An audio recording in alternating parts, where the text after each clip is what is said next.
The summer of 1970 hung heavy over the sun-scorched fields of Fairview, Nebraska, where dust clung to everything, my clothes, dreams, and soul. I'm Laura Bennett, and if you're hearing my story, you're about to learn how I turned betrayal into triumph. Back then, I did something unthinkable. I deliberately caught my hand in a grain thresher, the rusted blades tearing into my flesh, all to force my husband Ray Carter to divorce me. The pain was blinding, but it was nothing compared to the agony of my past life, where Ray's lies shredded my heart worse than any machine could. If you're as gripped by this tale of revenge and rebirth as I was living, don't forget to hit that like button, drop a comment with your thoughts, and subscribe to our channel for more stories of resilience. You'll be part of our journey to justice. In my previous life, Ray was my world, a charming man with a smile that could melt winter frost. We married young, caught up in the fervor of a small-town romance, promising to build a life together despite the economic gloom of post-Vietnam America. Fairview was a speck on the map where the government sent young folks like us under rural development programs meant to revitalize the heartland. Jobs were scarce, and dreams of city life in Chicago, where opportunities shimmered like a distant mirage, kept us awake at night. Ray had ambitions, and I believed in him scraping by on meager farm wages to support his plans. But he had a secret, Olivia Harper, his childhood sweetheart, who lingered in his heart like a shadow I couldn't outrun. It started with whispers, Olivia's visits to Fairview, her coy glances at Ray during the county fair, her tantrums when she saw us holding hands. Ray swore she was just a friend, but her jealousy was a storm he couldn't ignore. One evening, as fireflies danced in the twilight, he sat me down in our cramped farmhouse kitchen, his eyes brimming with crocodile tears. "Laura, I love you more than life itself," he said, voice cracking.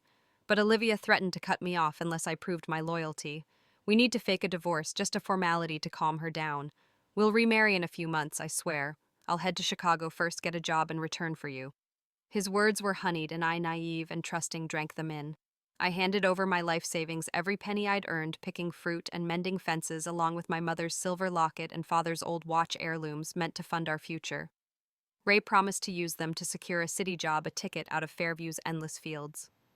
I stayed behind, surviving on stale bread and wild berries, my hands calloused from dawn to dusk labor. The 1970s were unkind to rural America. Gas shortages and inflation made every meal a calculation, every hope a gamble. While I starved, Ray thrived in Chicago, his letters growing sparse, then stopping altogether. Rumors trickled back Ray, spotted with Olivia arm in arm, laughing in city cafes. I refused to believe it, clinging to his promises like a lifeline. But hope turned to ash when I scraped together enough for a bus ticket and traveled to Chicago, my heart pounding with desperate faith. In a glittering ballroom, I saw their wedding, Ray and Olivia, radiant and smug, surrounded by my possessions. The locket gleamed on her neck. My father's watch adorned his wrist. As I stood frozen, Ray's voice boomed to his friends. "Laura was just a pawn I played. She'll cry and beg me to stay, she always does." Laughter erupted, and I shattered. He wasn't wrong about the tears. I stormed forward, screaming his name, but Ray pushed me to the ground, his friends betting on my reaction like I was a sideshow. "See, told you she'd cry," he sneered, collecting their money. I was nothing to him, a toy, a fool, a means to an end.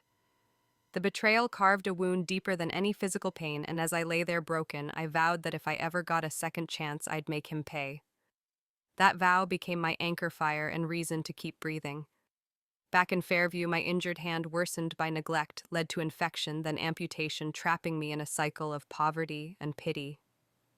The villagers whispered, "Poor Laura, abandoned by that city-bound snake." But I held on to that vow, whispering it in my darkest moments, praying for a chance to rewrite my story.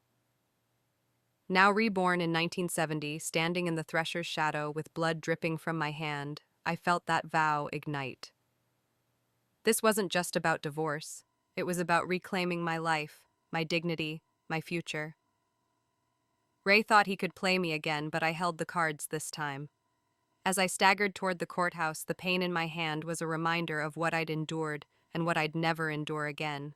If you're rooting for me to turn the tables on Ray, show some love in the comments, hit that like button, and subscribe to catch every twist of this tale. Together, we'll see justice served one step at a time. The Nebraska sun blazed overhead, turning the dirt road to Fairview's courthouse into a haze of heat and dust. My hand throbbed blood, soaking the rag I'd tied around it after the grain thresher's cruel bite.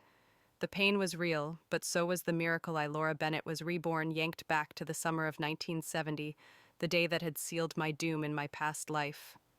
As I stumbled onto a hay-filled cart, the world spun, neighbors' faces, familiar yet distant, blurred around me. Their shouts of concern faded into a dull roar, drowned by the pounding of my heart and the searing clarity of my purpose. This wasn't just a second chance, but a divine answer to the prayer I'd whispered in my final moments when despair and betrayal had consumed me. I'd begged for a chance to undo Ray Carter's treachery, and somehow the universe had listened. The cart jolted along, and I gripped its splintered edge, my mind racing through memories of that past life. In 1970s, America rural towns like Fairview were struggling, caught in economic stagnation. The government's rural development programs had sent young people like me to work the fields, promising a better future but delivering only toil and isolation. Chicago was our beacon, a city of jobs and freedom, but leaving Fairview required connections, money, or luck, none of which I'd had when Ray took everything. His betrayal wasn't just personal. It was a product of the times where ambition often trumped loyalty, and men like Ray could exploit the desperate hope of those left behind. I'd been one of those left behind, my dreams sacrificed for his, my heart broken by his lies. But now reborn, I felt a fire in my chest, not just anger, but a quiet, fierce resolve to rewrite my story. The Thresher accident was no accident. I'd known the machine's dangers, having worked it for years under the scorching sun. In my past life, this injury had delayed my divorce, giving Ray time to manipulate me further. This time, I'd chosen the pain deliberately, a calculated act to force his hand. Neighbors crowded around as the cart rattled closer to town, their voices thick with worry. "Laura, you're bleeding badly. Get to the clinic!" shouted Mrs. Dawson, her apron flapping as she waved her arms. I ignored her, my eyes fixed on the horizon where the courthouse stood, like a beacon of freedom. My hand pulsed each throb, a reminder of what I'd endured: starvation, betrayal, the loss of my hand to infection, caused by Ray's theft of my medicine. But it also fueled my determination. I wasn't the naive girl who'd trusted Ray's honeyed promises. I was a woman, reborn, armed with the knowledge of his deceit. The pain brought clarity, but so did the memory of my final moments in that past life. I'd lain in a hospital cot, my body wasted, my spirit broken, whispering a plea to the heavens, give me one more chance to make things right. Whether it was God, fate, or something else, I'd awakened here in this moment with an opportunity to change everything. My heart pounded with a mix of fear and exhilaration. What did it mean to be reborn? Was I defying destiny or fulfilling it? I pushed the questions aside, focusing on the task ahead. The courthouse was my first step, where I'd end my marriage to Ray and reclaim my future. Every step sent jolts of pain through my arm, but I welcomed it. It was proof I was alive, proof I had a chance to fight. As the cart reached Fairview's edge, I slid off, ignoring the protests of the driver, old Mr. Jenkins. "Laura, you're out of your mind," he yelled, his weathered face creased with concern. "You need a doctor, not a wild goose chase." But I wasn't chasing geese, I was pursuing justice. My boots crunched on the gravel as I ran, blood dripping onto the dusty road, each drop a marker of my resolve. The townsfolk stared, whispering about that poor Bennett girl losing her senses over a man. Let them talk.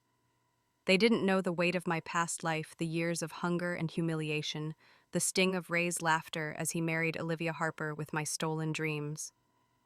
They didn't know I'd seen his true face, heard his cruel boast, "Laura's just a pawn I played." This time I'd be no one's pawn. The courthouse loomed ahead, its faded white walls contrasting with the endless fields. My vision blurred, not from pain, but from the weight of memory.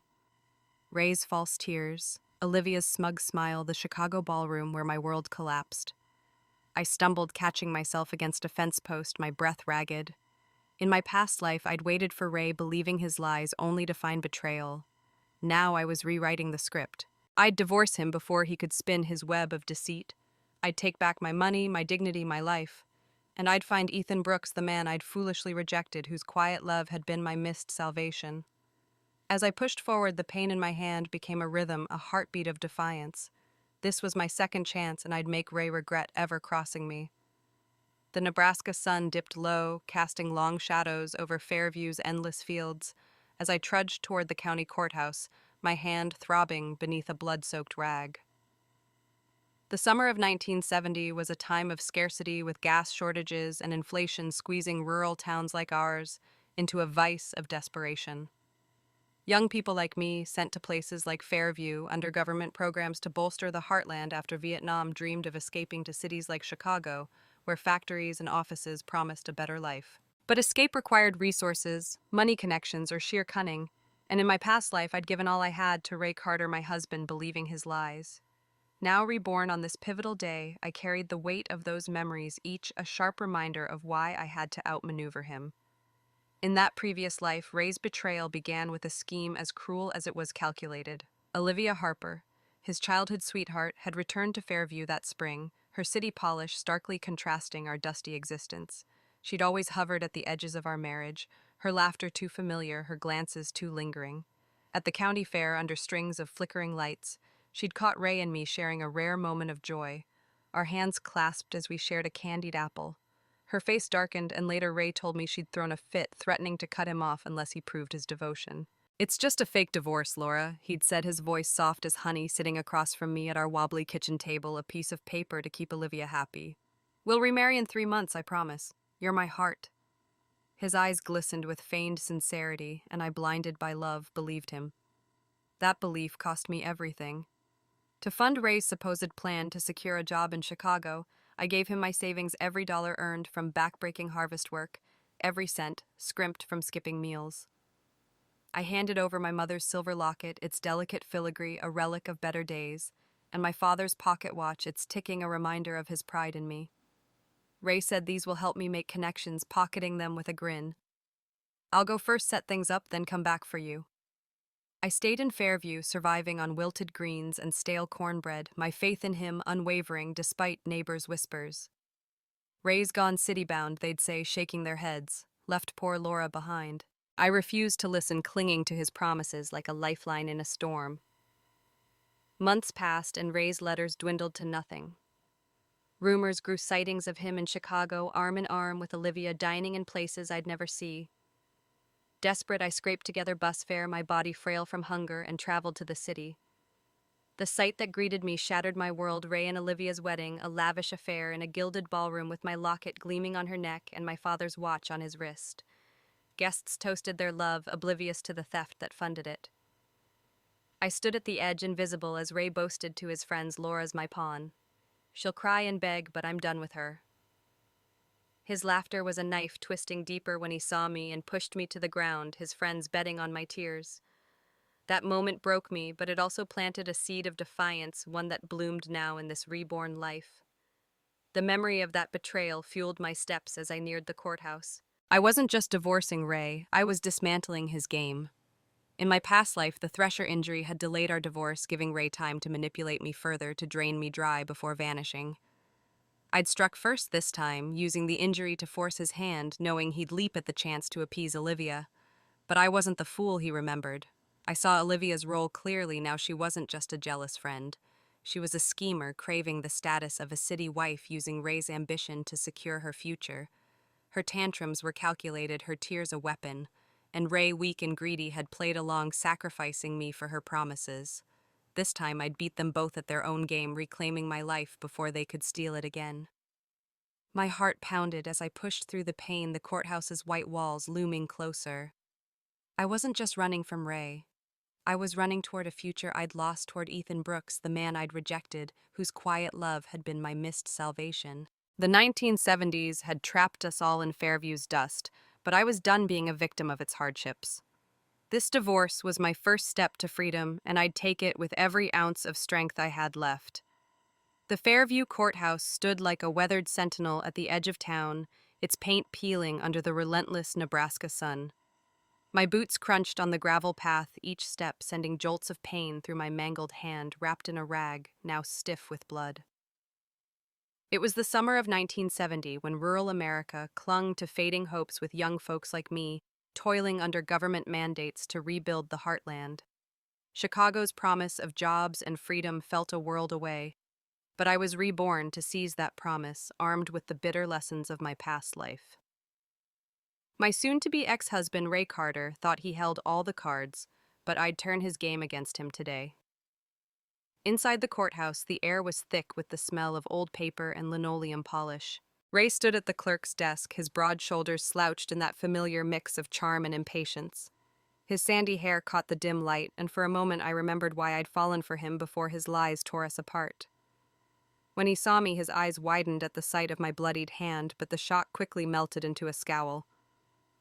"Laura, what the hell? Did you mangle yourself to guilt me out of this divorce?" He snapped, his voice echoing in the quiet room. "You're making me look like a monster in front of the clerk. Olivia's already upset, and now this." His words dripped with accusation, as if my pain was a ploy to trap him. Those words would have broken me in my past life, sending me scrambling to appease him. I'd believed his tears, his promises of a quick remarriage, all while he plotted with Olivia to steal my future. But now, reborn with the clarity of betrayal, I saw through his act. I met his gaze, my voice steady despite the fire in my hand. "I'm not here to stop you, Ray. I want this divorce more than you do." His jaw dropped, a flicker of disbelief crossing his face. "It's just a fake divorce, Laura," he muttered, leaning closer, his breath hot with desperation. "You know it's for Olivia's sake. Don't overreact."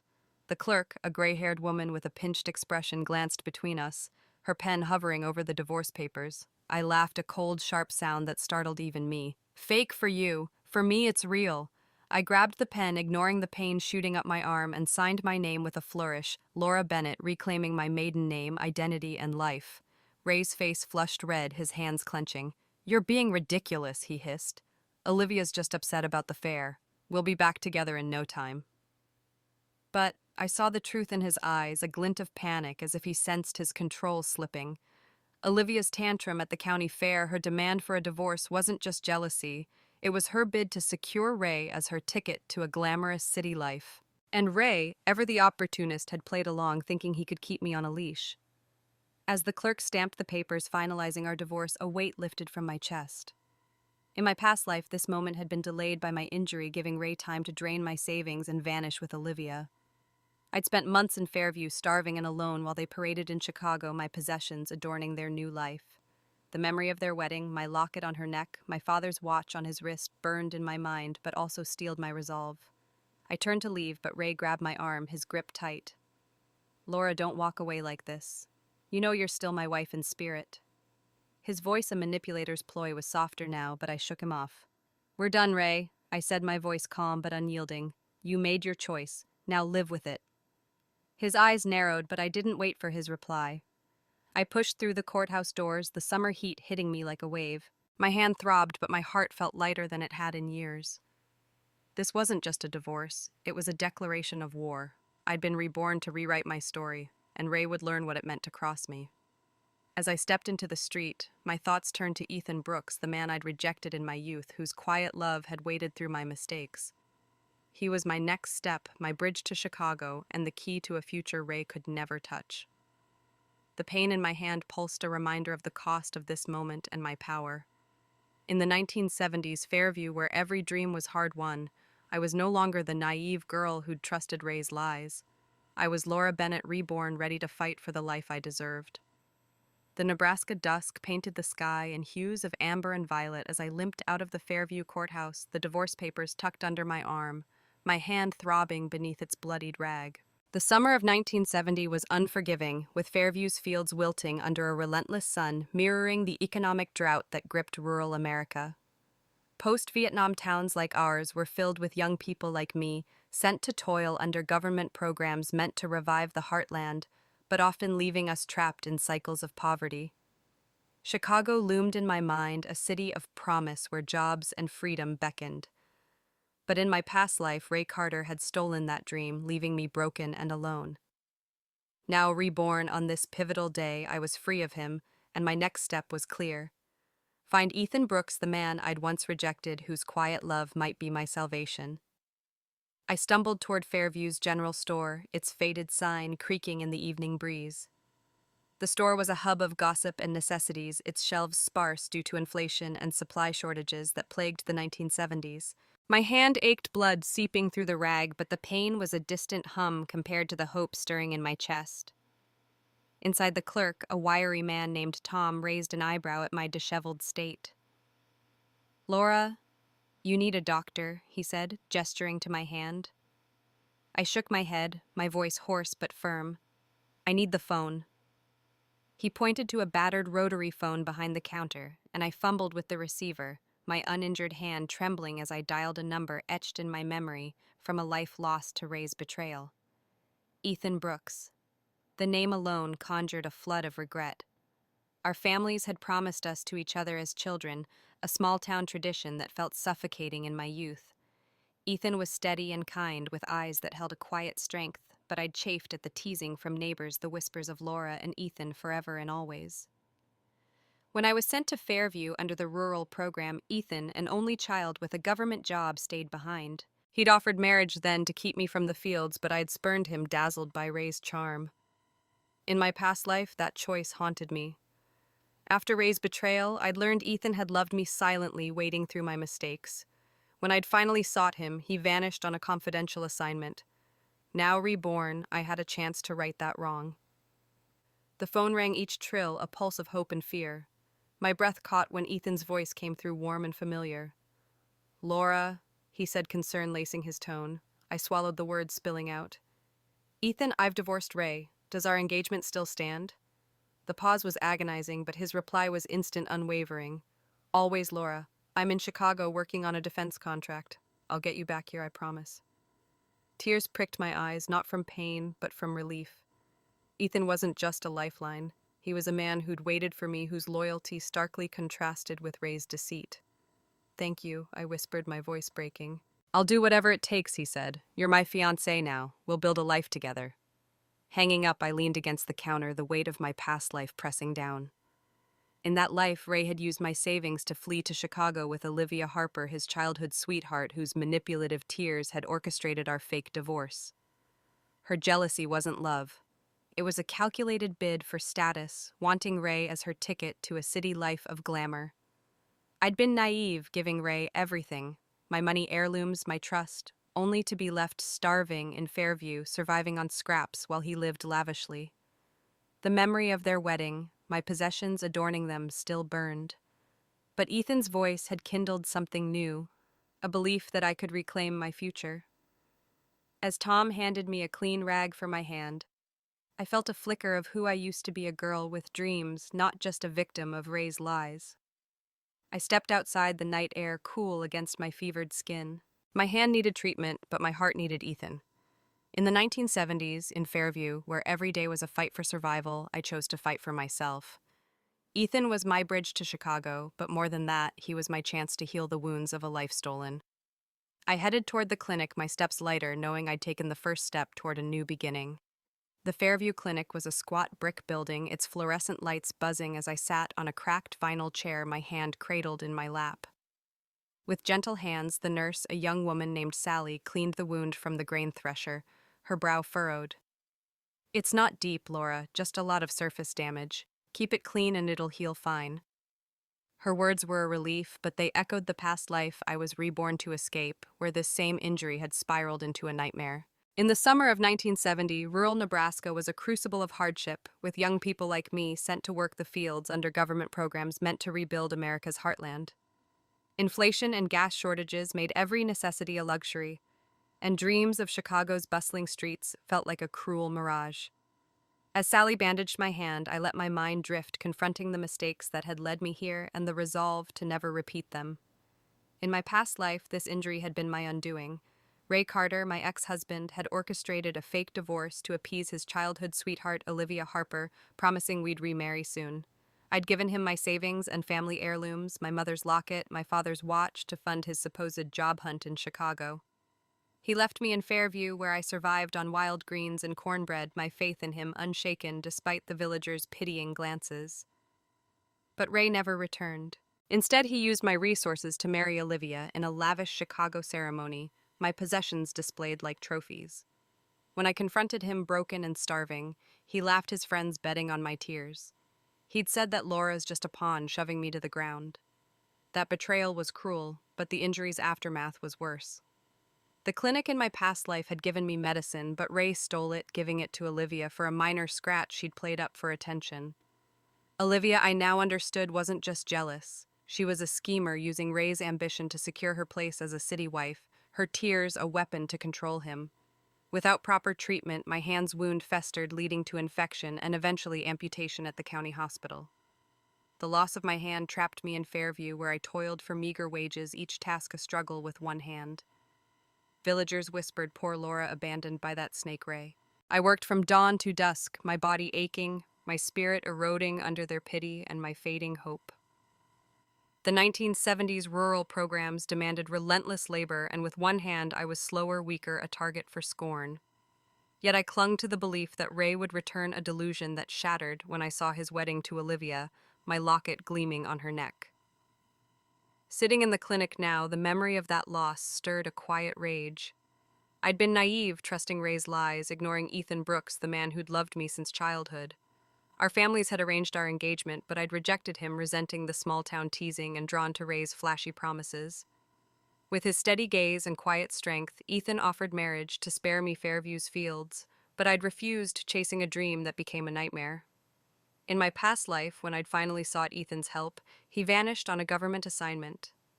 The regret was a weight I carried, a wound deeper than the one on my hand. Now reborn, I saw my mistake clearly. I'd chosen flash over substance, betrayal over loyalty. As Sally finished bandaging my hand, she handed me a small bottle of antiseptic. "Use this 3 times a day," she said. I nodded, knowing I'd guard it fiercely this time. The clinic's peeling and stained walls mirrored Fairview's decay, but they also framed my resolve. This rebirth wasn't just a chance to escape Ray, it was a chance to heal, to become the woman I'd lost. Ethan's promise on the phone echoed in my mind. "I'll get you back to Chicago." He wasn't just my ticket out. He was a reminder of the life I could have had, the love I could still claim. The pain in my hand was a small price for this second chance, a reminder of what I'd endured and what I'd never allow again. Stepping outside, the night air was cool, the stars sharp above Fairview's fields. I wasn't the broken woman of my past life, nor the naive girl who'd trusted Ray. I was Laura Bennett, reborn with a fire to reclaim my future. Ethan was waiting, and I'd fight for the life we could build, leaving Ray's betrayal in the dust where it belonged. The morning sun rose over Fairview, Nebraska, its golden light doing little to warm the chill of 1970s rural life, where every day was a grind under the weight of economic hardship. The fields stretched endlessly, a reminder of the government's rural development programs that had sent young people like me to toil in places like this, far from the promise of Chicago's bustling streets. My hand, bandaged tightly from the thresher accident, throbbed as I walked through town, the divorce papers from Ray Carter still fresh in my mind. On this pivotal day in 1970, I was no longer the naive woman who'd fallen for Ray's lies. I'd signed those papers, reclaimed my name, Laura Bennett, and reached out to Ethan Brooks, my childhood betrothed, whose promise to bring me to Chicago was a beacon of hope. But Ray wasn't done with me yet. I was heading toward the bus stop, planning to meet a nurse for a follow-up on my injury, when Ray's shadow fell across my path. He stood under a sagging oak, his sandy hair disheveled, his eyes glinting with a mix of charm and desperation. Laura waited. He called, his voice smooth but edged with urgency. I stopped, my heart hardening. In my past life, Ray had orchestrated a fake divorce to appease his childhood sweetheart, Olivia Harper, promising we'd remarry while secretly planning to abandon me. I'd given him my savings, my family's heirlooms, my mother's locket, my father's watch, believing he'd use them to secure a job in Chicago and return for me. Instead, he'd fled with Olivia, marrying her in a lavish ceremony, funded by my sacrifices, leaving me to starve in Fairview. His laughter at that wedding, calling me a pawn, still echoed in my ears. "Babe, we need to talk," Ray said, stepping closer, his smile forced. "I've got a lead on a factory job in Chicago. I only need some cash and supplies to seal the deal with a supervisor I know. Help me get there and I'll bring you along, I swear." His words were a chilling echo of my past life, when I'd fallen for the same lies, handing over everything while he plotted with Olivia. I saw the truth. Olivia's tantrums were a calculated bid for status, using Ray's ambition to secure her place as a city wife. Ray, weak and greedy, was her pawn as much as I'd been his. I crossed my arms, ignoring the ache in my hand. "We're divorced, Ray. I'm not your babe. You're on your own." His face flushed, but he softened his tone, leaning in with that familiar charm. "Come on, Laura. It was just a fake divorce to calm Olivia down. You know, there's nothing real between us. She's like a sister. We're still you and me, right?" He reached for my arm, but I stepped back, my voice cold. "You made your choice, Ray. I'm done funding your lies." His eyes narrowed, a flash of anger breaking through. "Don't be like that. Give me the money and I'll remarry you in Chicago, I promise." The audacity of it sparked a bitter laugh. I'd believed those promises in my past life only to find my possessions adorning Olivia at their wedding. This time I was a step ahead. I turned to walk away, but Ray grabbed my shoulder, his grip tight. "Laura, don't do this. You'll regret it." His voice was low, almost threatening, but I saw the panic in his eyes. He sensed his control slipping. I shook him off, my heart pounding with fear and triumph. "Please avoid me, Ray, or I'll report you for harassment." His face twisted, but he didn't follow as I strode toward the bus stop. The 1970s had made Fairview a place of scarce resources and scarcer hope. But I wasn't the broken woman who'd starved for Ray's return. I was reborn, and my plan was already in motion. As I boarded the bus, I glanced back to see Ray pacing under the oak, his hands clenched. I wasn't just escaping him, I was outsmarting him. My call to Ethan set a new path that led to Chicago and a life Ray could never touch. But I knew he'd try again, his desperation a ticking clock. I clutched my bandaged hand, the pain a reminder of my resolve. I was heading to meet Ethan, to marry the man I'd once rejected, whose quiet love had waded through my mistakes.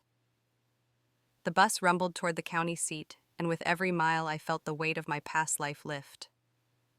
Ray thought he could play me again, but I was rewriting the rules this time. The county seat's courthouse was a modest brick building, its steps worn smooth by decades of Fairview's hopes and disputes. The summer of 1970 hung heavy, the air thick with the scent of dust and distant hayfields. My hand, freshly bandaged from the clinic, ached as I approached, but my heart raced with a different kind of anticipation.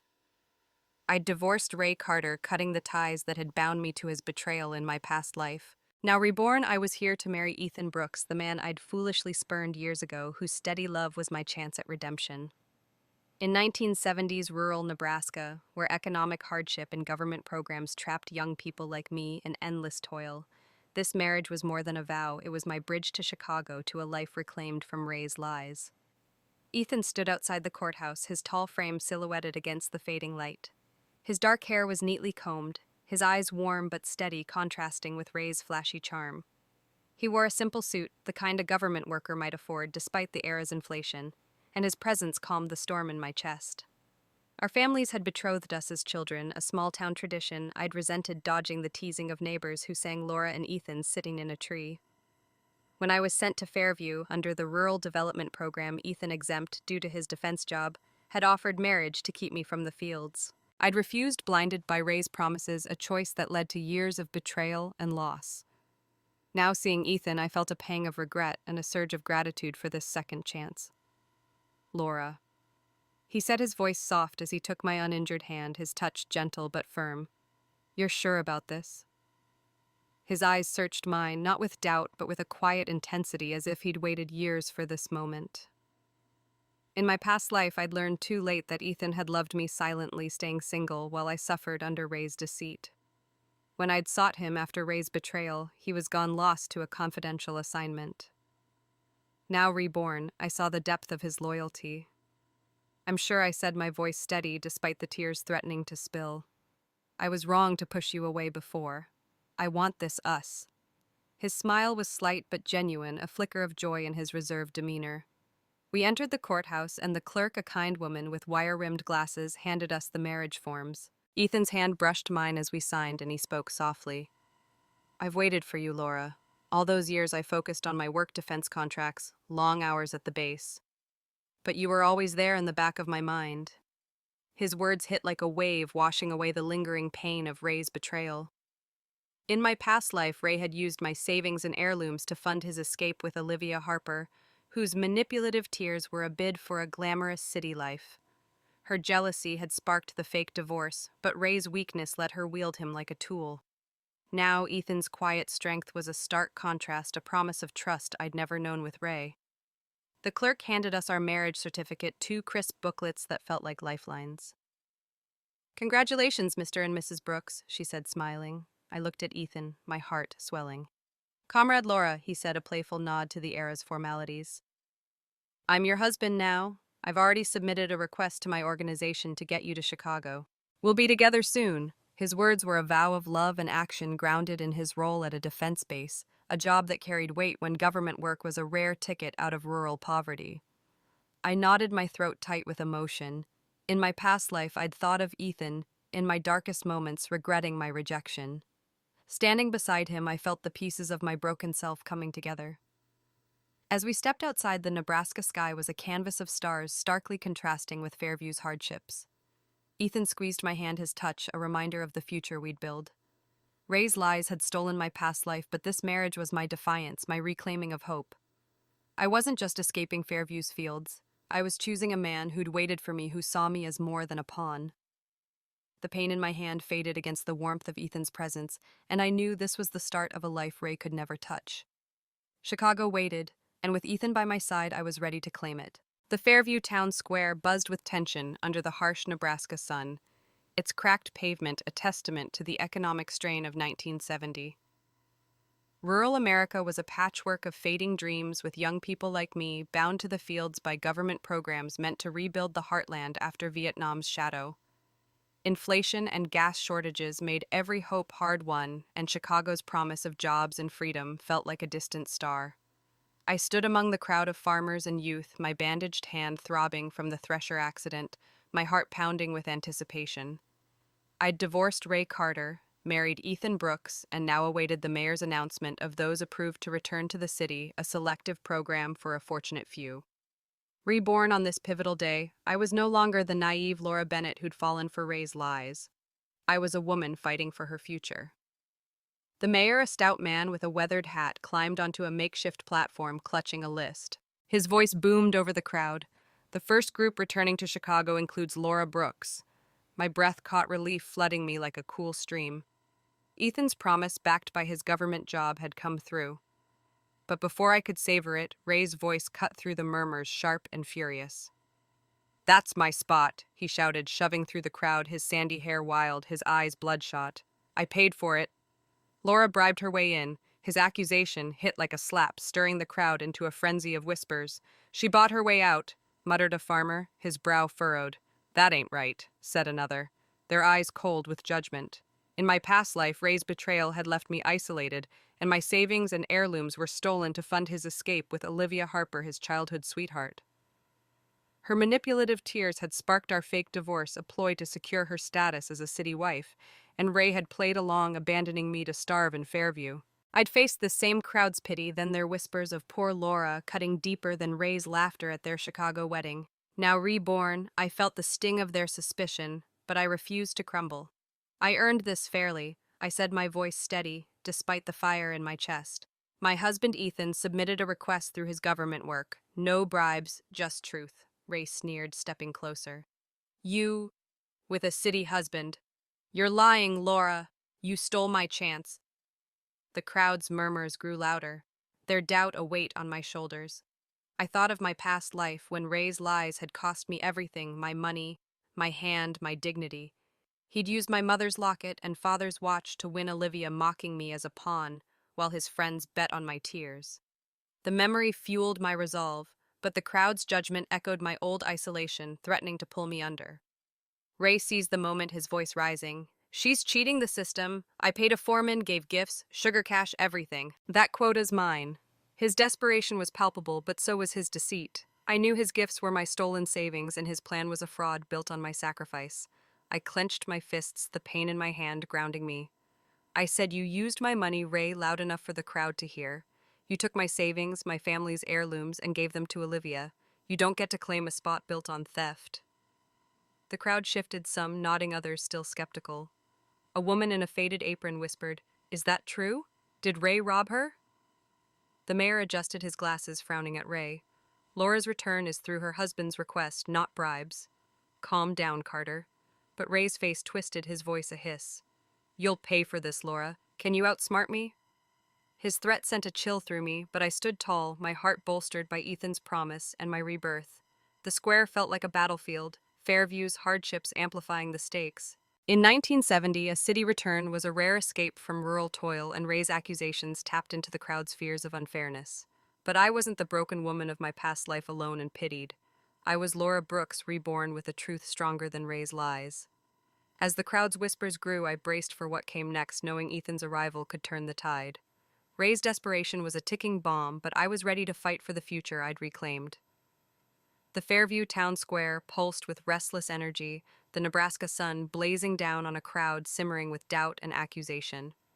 It was 1970 when rural America's struggles, gas shortages, inflation, and fading government programs made every opportunity a battle. The mayor's announcement of my return to Chicago had sparked Ray Carter's fury, his claim that I'd stolen his spot, igniting the crowd's suspicion. I stood firm, my bandaged hand a reminder of the thresher accident that had set this day in motion. My heart anchored by my rebirth and my new marriage to Ethan Brooks.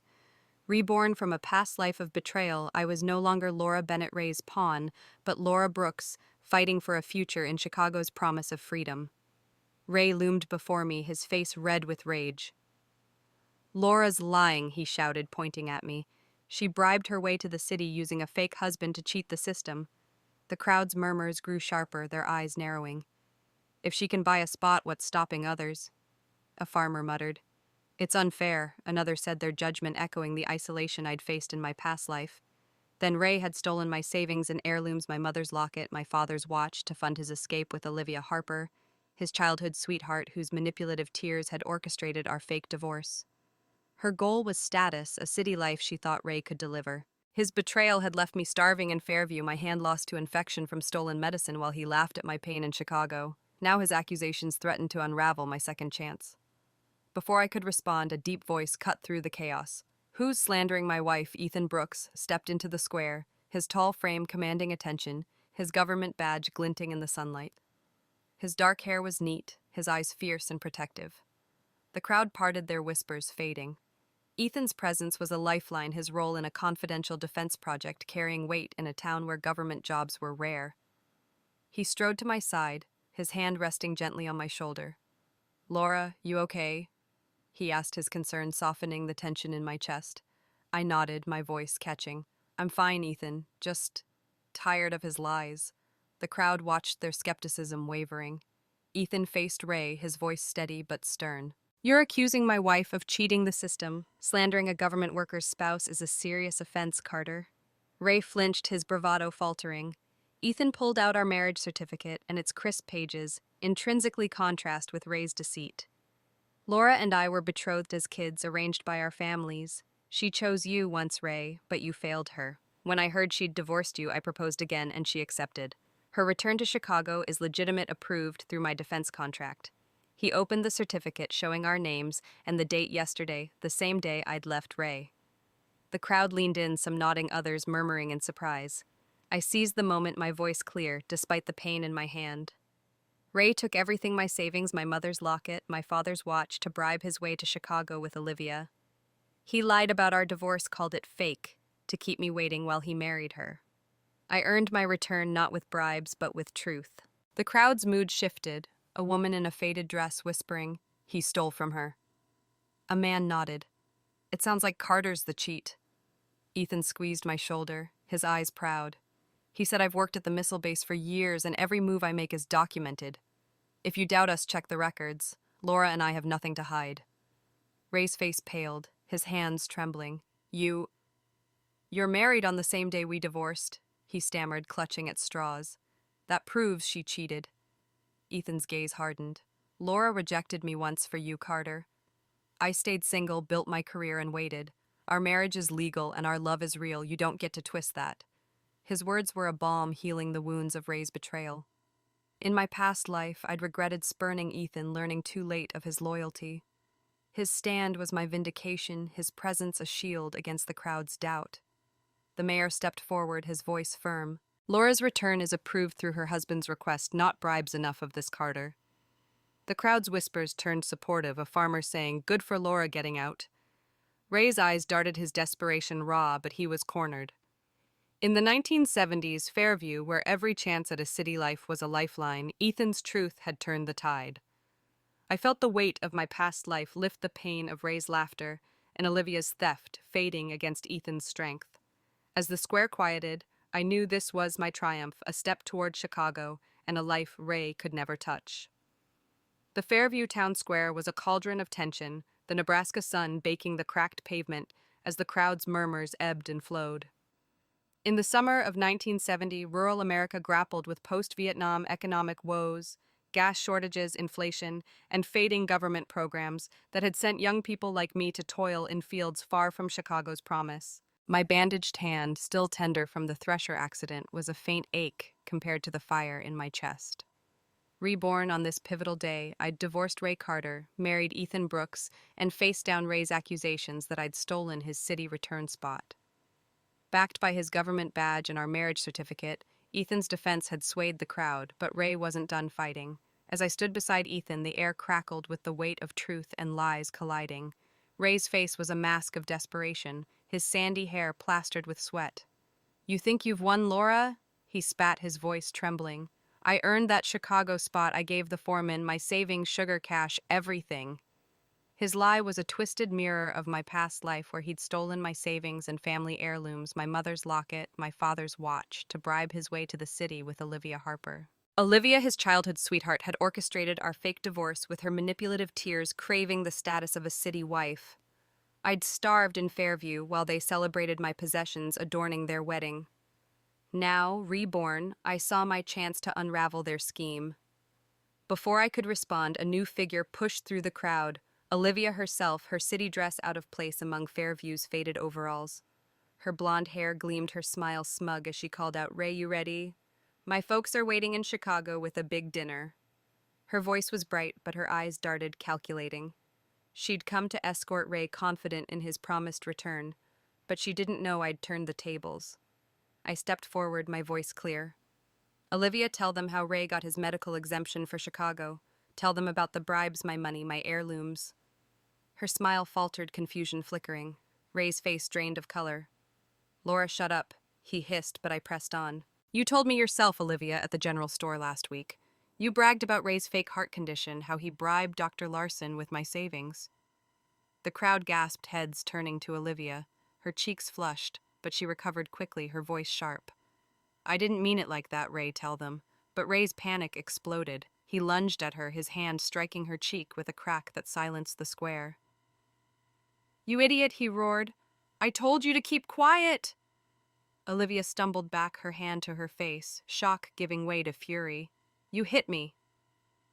"After I came all this way for you," she shrieked. "You're nothing without me, Ray. I got you that doctor's note." The crowd erupted in laughter, a farmer calling out, "Some brother-sister act, huh?"